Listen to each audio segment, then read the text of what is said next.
that's why I came here, and that's why pretty much everyone on our team came here. And it's awesome, and I'm so thankful for the opportunity. And it's just one of those things that all three of us know. I mean, it's just an opportunity you don't let go, and you got to come out and compete all the time, and you got to seize the moment. And because it only comes once, I mean, you can't let it slip. So I just think, I mean, I'm not gonna get too into it, but yeah, that's kind of how I feel on that. But I'm just gonna keep working on it until I figure it out. Do you feel like you are? I mean, you have to have that attitude. Yeah. Do you feel like you're the starter right I mean, now? you have to, and they'll tell you the same exact thing. And it's not that I feel like I'm the starter. I just feel like you have to prepare yourself by going to the game. And even the new guys, Ted and Chris, and they just got here. But Coach Ellen says, look, if you don't come out and practice, not only is it if you're the best in the group, you have to be the best in the world, the best in the country. And you have to have that mindset and that attitude that I'm going to come out and compete harder than anyone else. Because if you come out and kind of go nonchalant, the next guy's just going to work your butt all day and keep working harder than you. So, I mean, we all three take pride in that.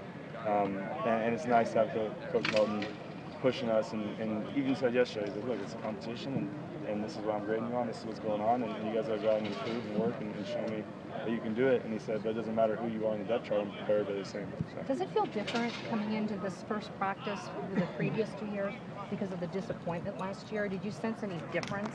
Not Chip on your shoulder? Yeah, I mean, not different, but I mean, definitely, I want to say that guys are kind of embarrassed, I guess, in a way. I mean, not embarrassed, but like, I mean, we're USC like that. We had two guys come in. I was in a summer class. There was about 30 of us in that class. There was a Pat Hayden seminar class, and Keyshawn Johnson came in, and Mike Williams and guys like that came in and spoke for an NFL seminar. And the very first thing they both said, cutting out some explicit words, was, look, you guys are USC. Wake up. I mean, you guys don't lose like that. You don't have a 76 season. You don't do that. We're SC. He goes, we play here. We have that tradition.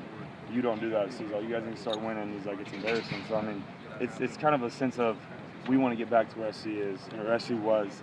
And I think we have the guys on the team that can do it. And I know we have the guys on the team that can do it. It's just that how well we come together for these next 28, 29 days until the first game. But I'm excited. I mean, 25. to see 25. Well, practices. Count 2 days, 28 practices. That's what I meant. But I'm excited to see what this team can do because I feel like this group is special. And one of the guys too that's been I got to give a lot of credit to is Marcus Martin, the whole O-line, and especially Marcus. I mean, he's been coming on strong, and he's down there after workouts, and Cody will say, begging me to stay to get snaps, getting snaps, and whoever's out there will tell. I mean, someone else who's in a different sport catch snaps from real quick, and it's been awesome to have your center who. I mean, has to be a vocal guy after losing Called Holmes, who's one of the best centers ever played, and have Marcus step into that role and just be a leader right away and get guys going and know that he's protecting you along with the other 4 guys that have bought into him and bought into your system. It's just awesome. So I feel like, I mean, the sky's the limit for this team, but I mean, it just matters how we go in this fall camp and how we come together. Regarding Marcus, I mean, obviously he's learning the position, but at the same time, does it help you and Max knowing that a little bit, since the 3 of you had all came in together at the same time, same year? Yeah. I mean, it's cool. It's cool that we all have that bond kind of. I mean, and Marcus is he played. Me and Max redshirted, but Marcus played obviously as a freshman. But I mean, we all still consider each other the same class. We came in 2011.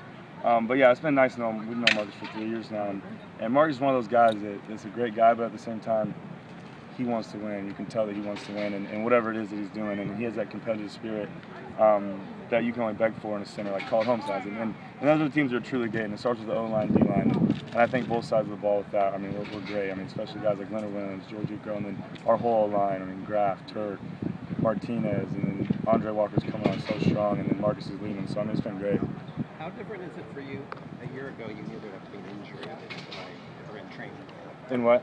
There'd have to be an injury to Matt if you were going to play last year. Oh yeah. And now it's up for grabs. Yeah, I mean, it's I mean, what we've all been waiting for. Me and Max have been waiting for it, and Matt's, I mean, was like a big brother to me, and I love him. And I mean, I went to his wedding and everything, and I care about him so much. But I mean, it's our turn now. I mean, it's me and Max Brown now. I mean, it's our turn to compete. And I mean, that's like I said earlier. I mean, it's just an opportunity, and that's all we can ask for him. It's exciting to know that. I mean, there's going to be a starter name, and it's exciting to know that we're all working for a common goal together, but at the same time competing against each other. So I mean, I'm excited for the opportunity. I couldn't be more blessed from that, and I love everything that's going on around me. And I don't want to get too focused like on myself too. I mean, it's still a team thing, and that's one thing I don't want to do is people think that we're all getting caught up in the quarterback battle. It's not that at all. I mean, we want our team to succeed, and we're going to put more focus on our team than we do ourselves. But I mean, what you can do yourself is be a leader, being that guy that runs the offense and everything. But I'm enjoying it, and I'm loving the opportunity, and I'm just going to keep working my butt off. You guys invest so much in the quarterback spot starting. Mm-hmm.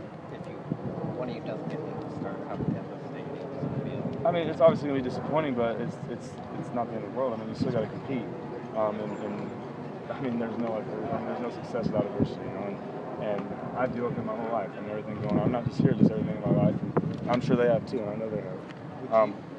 Sorry. Yeah, no, I'm just saying. I mean, it's going to suck. Obviously, none of us want to hear that, but at the same time, we're still going for the team. We're still pushing for the team. We're going to work for the team. And if we're not the right guy at the opportunity for at the time, then I mean, that's so be it. But if it happens, I mean, if even speaking for myself, like I know they say the same thing. If it isn't me, then I'm just going to keep working twice as hard now. I'm going to keep working as hard as I can and keep pushing because, I mean, you never know. I mean, someone you might take a spot, some injury, something happens, and you got to be ready to go. So it doesn't matter what happens. I'm going to prepare myself as hard as I can. So you wouldn't consider like transferring? No, not at all. No, not at all. I mean, that's one thing I pride myself on is competition. And if I would have transferred, then I'd just be totally going against my beliefs and running away from competition. And I don't want that on my name, especially my last name. I don't want people to think, oh, Kessler got beat out. He's going to leave now. He's going to take the easy way out. Because I've never been like that. It's never been me in my life. And that's how my dad was. And that's how I was raised. And it's just I've always been taught to compete and don't run away from anything. But I mean, it'd obviously be tough, but I'm not going to let it get me down.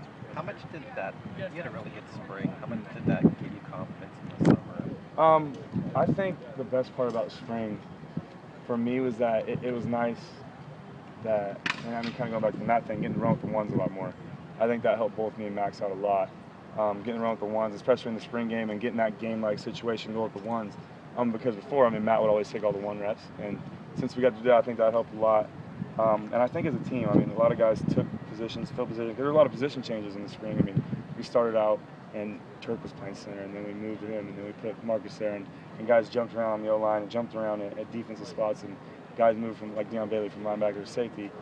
So I think as a team overall, it was nice to kind of get that feel and get that fit in, so we come into fall camp knowing where everybody's at. And I mean, there might be more changes, everything's obviously not settled, but I think that spring always helps you to prepare for fall and know where everything's going to fall into place and try guys out at different spots.